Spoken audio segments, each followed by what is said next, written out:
Selamat datang di Bahasin Buku, kembali lagi bareng kita nih buat ngulik lebih dalam sumber-sumber yang udah Anda bagiin. Kali ini, wah kita punya setumpuk materi dari karya yang cukup penting ya, Api Sejarah Jilid Kedua, karangan Ahmad Mansur Suryanegara. Judul lengkapnya aja udah ngasih gambaran gede nih, Api Sejarah, Mahakarya Perjuangan Ulama dan Santri dalam Menegakkan Negara Kesatuan Republik Indonesia, Jilid Kedua. Dari bagian-bagian yang Anda kasih, ada kata pengantar, skapur sirih, terus kita masuk ke dua bab awal, gerbang kelima sama gerbang keenam, itu kerasa banget ya kalau buku ini punya misi khusus, yaitu ngangkat peran ulama dan santri. Kelompok yang mungkin ya dalam banyak cerita sejarah yang kita tahu, perannya kayaknya kurang dapat sorotan utama gitu, terutama pas perjuangan negakin dan mempertahanin Indonesia. Iya, iya, betul sekali. Jadi tujuan kita sekarang ini bukan cuma ngerangkum isinya bab per bab gitu aja ya.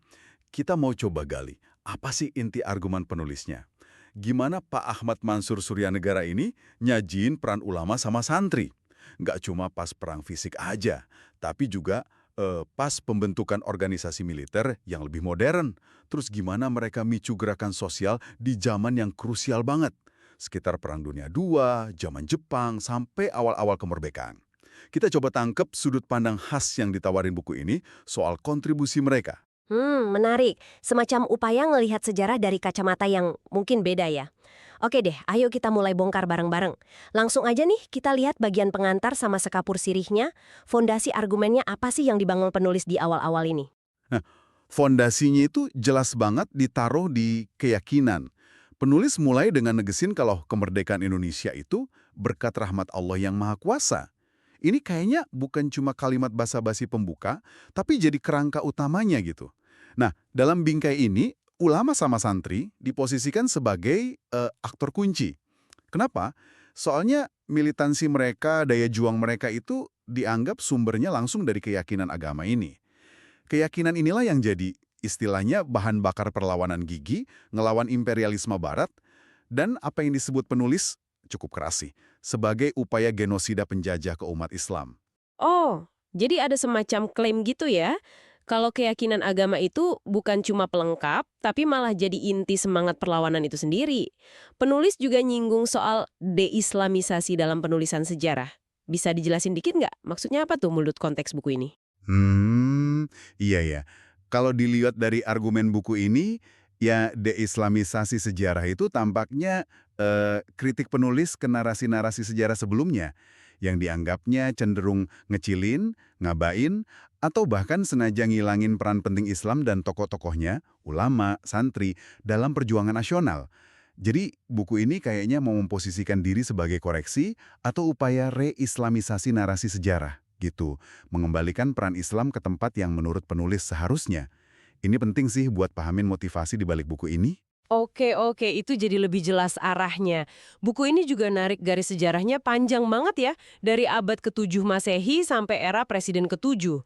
Terus ada nyebut-nyebut peristiwa global kayak Perjanjian Tordesillas 1494, lahirnya Protestantisme, Revolusi Prancis, Perang Dunia I dan II. Gimana penulis nyambungin peristiwa-peristiwa gede ini sama perjuangan ulama dan santri di tingkat kecil Nusantara? Penulis tuh pakainya buat bangun argumen kalau imperialisme barat, Portugis, Spanyol, Belanda, Inggris yang datang ke Nusantara itu bukan cuma soal duit atau politik aja. Mereka bawa juga misi nyebarin agama, Katolik dan Protestan, dan mereka juga saingan ketat antar mereka.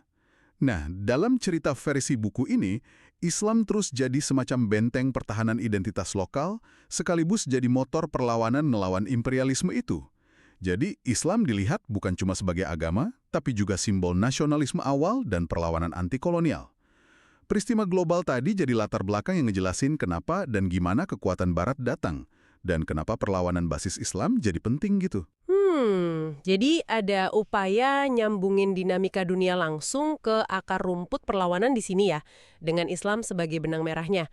Menarik juga penulis loncat jauh ke depan, nyinggung gagalnya diplomasi kayak Linggarjati 1946, Renville 1948, konflik internal PKI Madiun 1948, sampai Mosi Integral Natsir 1950, Dekret Presiden 1999, Orde Baru, Reformasi.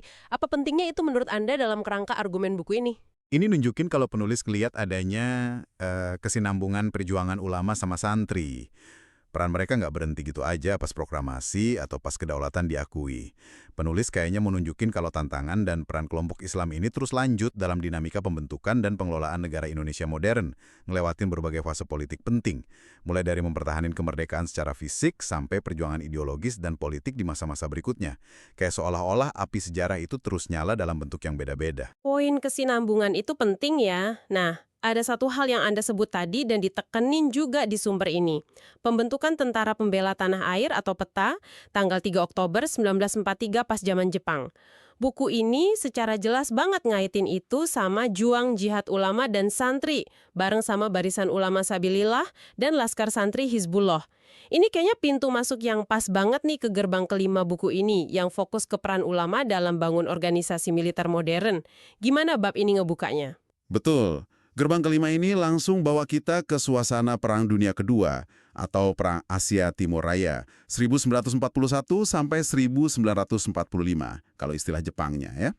Fokusnya tuh gimana ulama sama santri nyikapin pergantian kekuasaan dari Belanda ke Jepang. Perubahan drastis yang penuh nggak pasti gitu. Jepang kan masuknya pakai omongan manis saudara tua, konsep kemakmuran bersama Asia Timur Raya. Gimana buku ini ngelihat propaganda Jepang itu? Apa diterima gitu aja? Wah, sama sekali enggak. Buku ini nyajin pandangan yang cukup skeptis ya. Meskipun Jepang pakai propaganda itu, penulis ngegarisbawahi kalau motif utama Jepang sebenarnya Lebensraum, konsep Jerman soal nyari ruang hidup buat ekspansi. Jadi, ya ada kepentingan strategis sama ekonomi Jepang yang jadi prioritas utama. Buku ini nyorotin gimana Jepang, mirip kayak Jerman dengan slogan Deutschland über alles-nya, pinter banget pakai propaganda, termasuk deketin kelompok-kelompok Islam buat ngelancarin agenda mereka. Di mana persisnya pendekatan Jepang ke ulama dan umat Islam? Menurut catatan di buku ini, ada contoh konkretnya nggak? Ada beberapa contoh disebutin. Misalnya, fakta kalau Jepang udah bangun masjid di Kobe dari tahun 1935, terus ngundang tokoh-tokoh ulama ke pameran Islam di Tokyo tahun 1939. Ini dilihat sebagai upaya awal bangun citra positif. Terus, pas sudah nguasain Indonesia, Maret 1942, Jepang bentuk Shumubu, kantor urusan agama. Fungsinya, menurut buku ini ya, buat ngawasin sekaligus ngarahin kegiatan keagamaan biar sejalan sama kepentingan Jepang. Propaganda lain kayak gerakan 3A, Nippon Pemimpin Asia, Pelindung Asia, Cahaya Asia juga disebut. Ada juga referensi ke kebijakan Nippon's Islamic Grassroots Policy yang dirumusin sama akademisi Harry J. Benda, meskipun buku ini ngasih catatan kalau implementasinya mungkin nggak sesuai harapan Jepang atau konsep awalnya. Nah, ini dia nih poin pentingnya, pembentukan peta. Gimana buku ini nyeritain asal-usul peta? Ini kan sering jadi perdebatan ya dalam sejarah. Ini memang salah satu klaim yang paling menonjol ya dalam kutipan yang Anda kasih. Buku ini secara tegas nyatain kalau pembentukan peta tanggal 3 Oktober 1943 itu bukan semata-mata inisiatif Jepang. Sebaliknya, peta dilihat sebagai jawaban Jepang atas tuntutan para ulama yang pengen ada wadah perjuangan bersenjata buat pemuda Islam untuk bela tanah air. Buku ini bahkan nyebut secara spesifik kalau peta didiriin atas usulan ulama ke Panglima tertinggi Jepang waktu itu, Saiko Shikikan, Letnan Jenderal Kumakichi Harada. Penulis, ngutip pandangan sejarawan Nugroho Noto Susanto, mandang peta sebagai realisasi dari aspirasi dan perjuangan ulama. Wah, itu penafsiran yang kuat banget dan berani ya. Jadi bukan Jepang yang inisiatif penuh, tapi ulama yang proaktif minta. Ini jelas nantang narasi umum yang sering kita dengar, yang lebih nekenin peta sebagai alat Jepang buat nambah pasukan cadangan ngadepin sekutu. Gimana buku ini coba yakinin pembaca soal klaim ini? Salah satu caranya yaitu dengan nyajiin detail yang banyak banget. Buku ini nggak cuma bikin klaim, tapi coba buktiin pakai data. Disajiin daftar lengkap 69 batalion atau daidan yang nyebar di Jawa, Madura, Bali. Nggak cuma jumlahnya, tapi lengkap sama nama-nama komandan batalion atau daidancho dan komandan kompi atau shodancho di berbagai keresidenan. Yang ditekenin tuh banyaknya nama ulama atau tokoh Islam terkenal yang dudukin posisi-posisi penting di struktur peta itu. Iya, saya perhatiin daftarnya panjang banget. Ada KH Abdullah bin Noeh di Bogor, KH Sweta Laksana di Tasikmalaya, KH Parjaman di Pangandaran, KH Iskandar Idris di Pekalongan, KH Durjatman di Tegal, KH Idris di Wonogiri, KH Colik Hashim di Gresik. Wah, banyak lagi. Apa efek yang mau dicapai penulis pakai detail kayak gini menurut Anda? Kemungkinan besar sih, nyajiin daftar nama sama struktur yang serinci ini tuh strategi retoris penulis buat nguatin klaim utamanya. Dengan nunjukin keterlibatan banyak banget figur ulama di hierarki komando peta, penulis kayaknya mau bilang, nih lihat, ini bukti nyata kalau peta bukan sekedar boneka Jepang, tapi punya akar yang dalam di aspirasi umat Islam. Peta digambarin sebagai organisasi yang lahir dari kesadaran bela tanah air dan agama Islam. Menariknya lagi, penulis juga ngutip teori perang klasik dari Karl von Clausewitz. Tapi dikasih interpretasi unik kalau ulama dan peta lebih condong ke strategi bertahan, defense dan of attack, dan selalu siap bertindak, readiness for action, yang mungkin juga mau nekanin sifat defensif dan responsif perjuangan mereka. Sejarah yang jarang kesentuh nih. Ngomong-ngomong nih, buat Anda yang lagi dengerin, kalau merasa pembahasan buku kayak gini nambah wawasan, atau mungkin Anda punya rekomendasi buku sejarah lain yang seru buat kita bedah bareng, jangan ragu ya, kasih jempolnya dong, tinggalin komen rekomendasi buku, share ke teman-teman Anda, dan pastinya subscribe channel ini biar nggak ketinggalan bahasan buku seru berikutnya. Oke, kita lanjut yuk ke gerbang ke-6. Bab ini bahas sisi lain nih, peran ulama dalam gerakan protes sosial dan pemberontakan peta itu sendiri. Gimana latar belakangnya? Latar belakangnya, suram. Penderitaan rakyat yang luar biasa pas pendudukan Jepang. Perang Dunia II emang bawa dampak ekonomi parah banget ke Hindia Belanda. Terjadi kelaparan di mana-mana, kurang pakaian, penyakit. Ditambah lagi praktek kerja paksa atau romusha yang nyiksa ribuan orang. Nah, kondisi ekstrim inilah yang menurut buku ini jadi pemantik utama berbagai bentuk protes sosial, bahkan sampai pemberontakan bersenjata. Dan lagi-lagi, ulama diposisikan sebagai figur sentral, entah sebagai pemimpin langsung atau sebagai sumber inspirasi perlawanan. Buku ini sampai ngutip ungkapan hunger as a weapon of war, kelaparan sebagai senjata perang, buat gambarin betapa parahnya situasi waktu itu. Waduh, kondisi yang mencekang banget ya.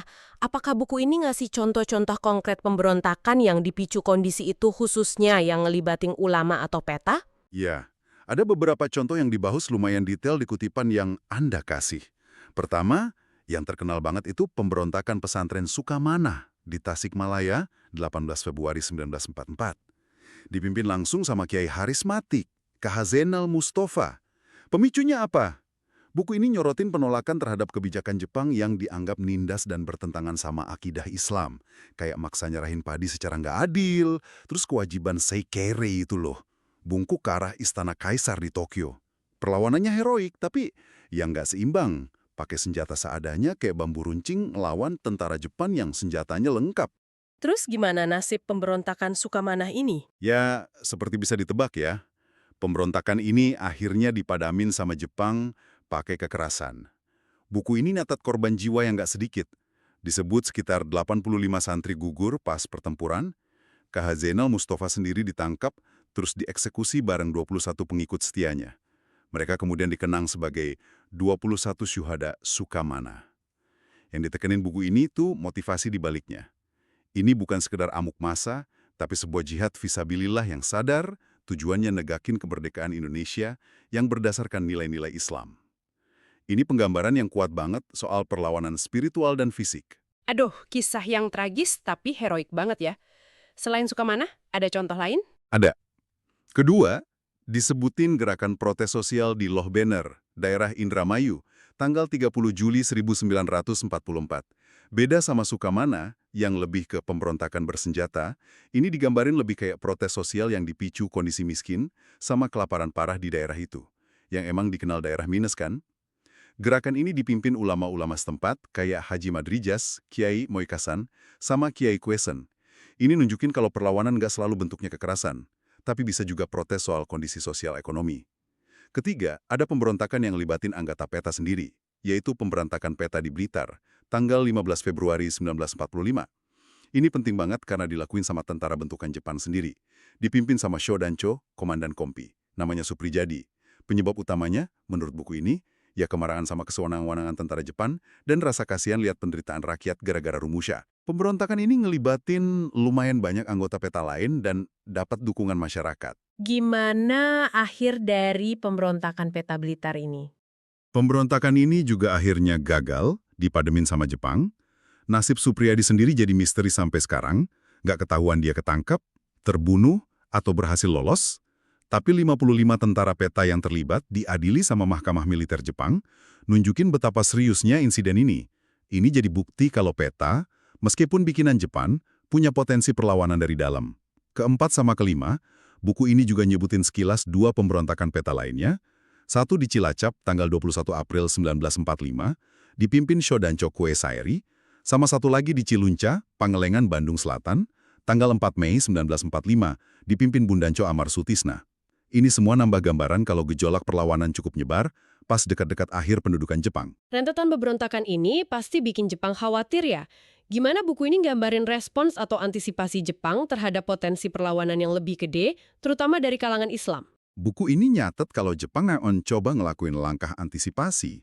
Kebijakan Nippon's Islamic Grassroots Policy tadi bisa dilihat sebagai salah satu upaya ngerangkul, tapi sekaligus ngendaliin.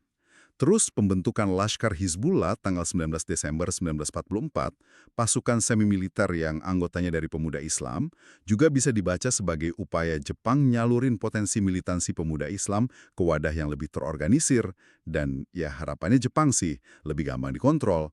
Tapi ya terjadinya berbagai pemberontakan tadi, termasuk sama anggota peta sendiri, nunjukin kalau upaya kontrol Jepang ini nggak sepenuhnya efektif.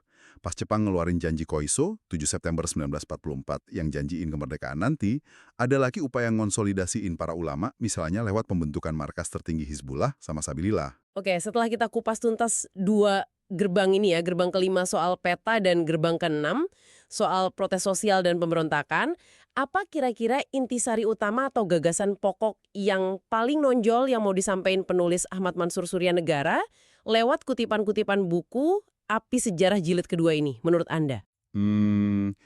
Kalau kita coba saring ya, ada beberapa benang merah yang kuat banget.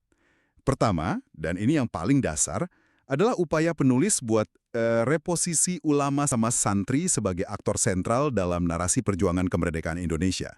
Bukan cuma pemain figuran atau pendukung, tapi sebagai motor penggerak utama. Baik dalam perlawanan fisik maupun dalam naruh dasar-dasar institusi pertahanan modern. Ya peta itu. Dan motivasi utamanya selalu ditarik ke akar keyakinan agama, jihad, bela Islam, yang nyatu sama nasionalisme. Kedua, kelihatan jelas ada upaya pembuktian lewat detail. Penulis gak cuma argumen secara konsep aja, tapi nyodorin banyak banget data spesifik, nama, tempat, tanggal, struktur organisasi peta, daftar korban. Ini kayaknya jadi strategi buat ngisi ruang kosong dalam sejarah yang udah ada, atau bahkan secara eksplisit meluruskan narasi sejarah yang dianggap penulis sudah mendeislamisasi peran kelompok ini. Detail-detail ini fungsinya kayak barang bukti buat nguatin klaim utamanya. Ketiga, ada penekanan yang kuat banget pada dimensi penderitaan rakyat sebagai pemicu perlawanan. Kelaparan, penindasan, kerja paksa, Romusha, itu bukan cuma latar belakang, tapi jadi katalis utama munculnya protes dan pemberontakan. Nah, dalam konteks penderitaan ini, ulama ditampilin sebagai figur yang nggak diem aja, tapi tampil mimpin, ngasih inspirasi, atau paling nggak nyuarain keprihatinan dan perlawanan. Jadi perjuangan itu dilihat nggak cuma dari sudut politik militer, tapi juga sebagai respons sosial, moral terhadap ketidakadilan yang parah banget. Jadi intinya adalah sentralitas peran ulama santri yang didorong keyakinan agama, terus pembuktian lewat detail empiris, dan kaitan erat antara penderitaan rakyat sama munculnya perlawanan yang dipimpin ulama. 3 pilar argumen yang jelas banget ya. Kita udah gali cukup dalam nih perspektif yang ditawarin kutipan Api Sejarah Jilid kedua ini. Kerasa banget gimana penulis bangun argumennya secara sistematis buat nyorotin peran kelompok yang mungkin sering kelewat dalam narasi besar. Ini jelas bisa ngasih Anda, pendengar kami, sudut pandang alternatif atau paling nggak bahan refleksi baru soal kompleksnya pembentukan bangsa ini. Betul. Ngebaca sumber kayak gini, lepas dari kita setuju sepenuhnya atau enggak sama semua klaimnya ya, itu berguna banget buat nambah kayak pemahaman kita soal sejarah. Ini maksa kita nanya, gimana sih sebuah narasi sejarah dibangun? Perspektif siapa yang dominan? Perspektif siapa yang mungkin kepinggirin? Ngebaca Api Sejarah ini ngingetin kita kalau sejarah Indonesia itu mozaik yang kompleks banget, dibentuk sama kontribusi macam-macam kelompok dengan motivasi yang juga macam-macam. Nah, sebagai penutup diskusi kita yang lumayan intens ini, mungkin ada satu pertanyaan reflektif nih yang bisa kita lempar, baik buat Anda renungin sendiri, atau mungkin bisa kita sentuh dikit di sini. Buku ini kan kuat banget nonjolin peran ulama sama santri dalam perjuangan fisik dan pembentukan militer, dengan motivasi utama dari keyakinan agama. Pertanyaannya, gimana pemahaman dari narasi semacam ini bisa ngaruhin cara kita mandang hubungan yang selalu kompleks ya, antara identitas keagamaan, semangat kebangsaan, sama proses pembentukan institusi negara di Indonesia? Itu pertanyaan yang relevan banget. Apakah narasi kayak di Api Sejarah ini cuma relevan buat mahamin masa lalu aja, zaman revolusi fisik, atau jangan-jangan kaitan antara agama, nasionalisme, sama negara ini masih terus jadi dinamika yang hidup dan ngaruh sampai sekarang? Mahamin gimana penulis ngelihat peran sentral agama dalam kelahiran institusi kayak PETA misalnya, mungkin bisa ngasih kita kacamata buat baca dinamika serupa di masa kini, meskipun konteksnya udah beda. Ini bukan soal benar atau salah sih, tapi soal gimana narasi sejarah ngebentuk pemahaman kita tentang identitas kolektif kita. Osis, jadi pertanyaan ini kita lempar balik ke Anda. Gimana narasi dalam buku ini yang menempatin agama dan tokohnya di jantung perjuangan bersenjata dan pembentukan institusi awal negara bergema dalam pemahaman Anda pribadi tentang Indonesia, dulu dan sekarang? Apa implikasinya buat Anda? Sebuah pertanyaan buat dibawa pulang dan direnungin. Sampai di sini dulu ya bahasan buku kita kali ini. Makasih banyak udah nyimak. Sampai jumpa di penjelajahan mendalam berikutnya.